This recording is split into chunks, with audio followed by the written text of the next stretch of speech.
The explanation of the area itself is pretty simple. It's the entire state of Alabama, from the Gulf of Mexico down up to the borders with Tennessee. It's literally the entire state. But what we did is we took the state and we broke it out into zones. We've got a slide that we can show showing all of the zones in the state of Alabama. That it basically shows the entire state. So what you're able to see there, and I'll focus in some, zoom in here in a little bit, but what you're able to see is you've got A zones on the beaches, so Orange Beach, Gulf Shores. You're talking about Zone A, which is the area that causation's presumed. You don't have to do anything. If you are a business in Zone A, it's presumed your losses are caused by the spill, no matter what type of business you are. And then there's different risk transfer premiums that we've talked about a lot for different types of businesses in Zone A.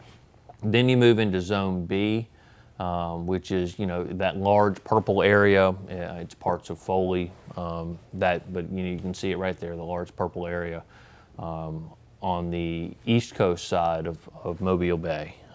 That's a highly tourist area of Alabama.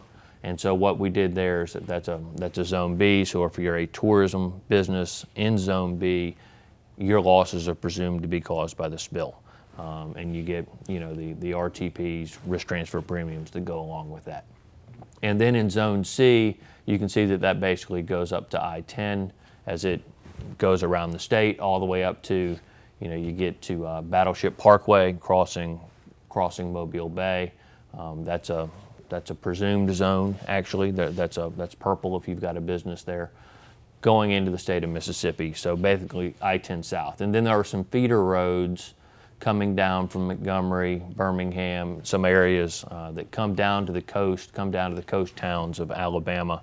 And if you're a business on one of those roads, or in very close proximity to one of those roads, then you are in the Zone C. So that's how that works with the state of Alabama. Then the rest of Alabama is Zone D. And as you can see looking at the map, that's the vast majority of the state. North of the interstate. North of the interstate. And so there are higher qualifications for Zone D.